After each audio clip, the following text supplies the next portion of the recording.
Welcome back to Cherry vlogs Kannada. ನಾನು ಸರಸ್ವತಿ. ಎಲ್ಲರೂ ಹೇಗಿದ್ದೀರಾ? ಚೆನ್ನಾಗಿದ್ದೀರಾ?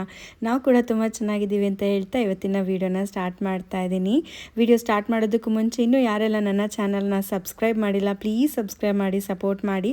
ಹಾಗೆ ಪಕ್ಕದಲ್ಲಿರೋ ಬೆಲ್ಲೈಕನ್ನ ಕ್ಲಿಕ್ ಮಾಡೋದ್ರಿಂದ ನಾನು ಮಾಡೋ ಹೊಸ ವಿಡಿಯೋಗಳ ನೋಟಿಫಿಕೇಷನ್ ಫಸ್ಟು ನಿಮಗೆ ಬರುತ್ತೆ. ಸೊ ವಿಡಿಯೋನ ಸ್ಕಿಪ್ ಮಾಡದೆ ನೋಡಿ. ಇವತ್ತಿನ ಈ ವಿಡಿಯೋದಲ್ಲಿ ತುಂಬಾ ಸರ್ವಶ್ರೇಷ್ಠವಾಗಿರುವಂಥ ಕಾರ್ತಿಕ ಪೌರ್ಣಮಿ ಅಥವಾ ಕಾರ್ತಿಕ ಹುಣ್ಣಿಮೆ ಯಾವ ದಿನದಂದು ಬಂದಿದೆ ಅಂದರೆ 2024 ನವೆಂಬರ್ ಕಾರ್ತಿಕ ಹುಣ್ಣಿಮೆ ಯಾವ ದಿನ ಬಂದಿದೆ ಅಂಥ ದಿನಗಳಲ್ಲಿ ನಾವು ಯಾವ್ಯಾವ ಕೆಲಸಗಳನ್ನ ಮಾಡಿದ್ರೆ ಶುಭ ಫಲ ಸಿಗುತ್ತೆ. ಹಾಗೆ ಈ ಕಾರ್ತಿಕ ಪೌರ್ಣಮಿನ ನಾವು ಚಿಕ್ಕ ದೀಪಾವಳಿ ಅಂತ ಕೂಡ ಕರಿತೀವಿ.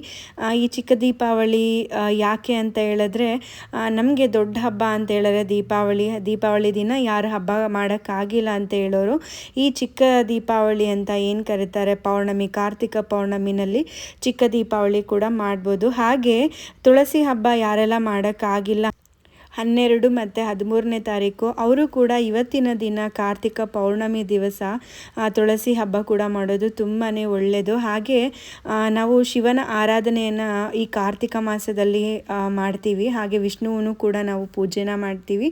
ಅದೇ ಸಮಯದಲ್ಲಿ ಪೌರ್ಣಮಿ ಇರೋದ್ರಿಂದ ಲಕ್ಷ್ಮೀ ಪೂಜೆ ಕೂಡ ನಾವು ಮಾಡಬೇಕಾಗತ್ತೆ.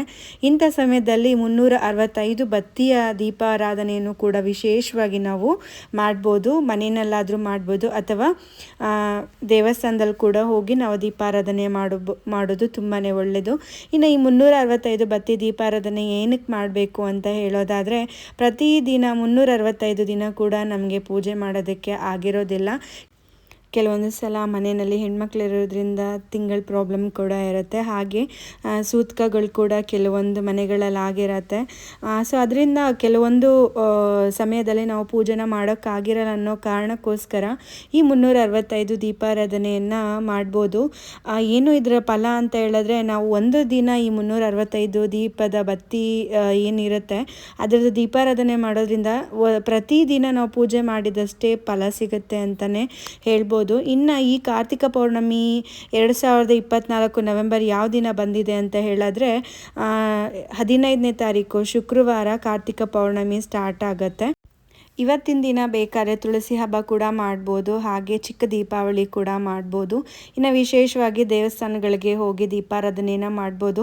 ಈ ಕಾರ್ತಿಕ ಸೋಮವಾರಗಳಲ್ಲಿ ಕಾರ್ತಿಕ ಮಾಸದಲ್ಲಿ ಬರೋವಂಥ ಎಲ್ಲ ದಿನಗಳಲ್ಲೂ ಕೂಡ ತುಂಬಾ ಶ್ರೇಷ್ಠ ಅಂತಲೇ ಹೇಳ್ಬೋದು. ಇನ್ನು ಕೆಲವೊಂದು ದೇವಸ್ಥಾನಗಳಲ್ಲಿ ಕಾರ್ತಿಕ ಪೌರ್ಣಮಿನಲ್ಲಿ ದೀಪಾರಾಧನೆಯನ್ನು ಕೂಡ ಮಾಡ್ತಾರೆ. ಇಂಥ ಸಮಯದಲ್ಲಿ ನಾವು ಕೂಡ ದೀಪಾರಾಧನೆ ಮಾಡೋದು ತುಂಬಾ ಒಳ್ಳೆಯದು. ಸೊ ಸಾಧ್ಯ ಆದಷ್ಟು ಇಂಥ ಸಮಯದಲ್ಲಿ ದೀಪಗಳನ್ನು ಕೂಡ ದಾನ ಮಾಡಿದ್ರು ತುಂಬ ಒಳ್ಳೆಯದು ಅಂತ ಹೇಳ್ತಾರೆ. ಸೊ ಆದಷ್ಟು ಹೋಗಿ ದೀಪಾರಾಧನೆಯನ್ನು ಮಾಡೋದು ತುಂಬಾ ಒಳ್ಳೆಯದು. 365 ಬತ್ತಿದು. ಸೊ ನೋಡಿದ್ರಲ್ಲ ಸ್ನೇಹಿತರೆ, ಇವತ್ತಿನ ವಿಡಿಯೋ ಇಷ್ಟ ಆಯಿತು ಅಂದರೆ ಲೈಕ್, ಶೇರ್, ಕಮೆಂಟ್ ಮಾಡಿ. ಹಾಗೂ ಇನ್ನೂ ಯಾರೆಲ್ಲ ನನ್ನ ಚಾನಲ್ನ ಸಬ್ಸ್ಕ್ರೈಬ್ ಮಾಡಿಲ್ಲ ಪ್ಲೀಸ್ ಸಬ್ಸ್ಕ್ರೈಬ್ ಮಾಡಿ, ಸಪೋರ್ಟ್ ಮಾಡಿ. ಮತ್ತಷ್ಟು ಒಳ್ಳೆ ಕಂಟೆಂಟ್ಗಳ ಜೊತೆ ನಾನು ನಿಮಗೆ ಸಿಗ್ತೀನಿ. ಅಲ್ಲಿವರೆಗೂ ನಮಸ್ಕಾರ.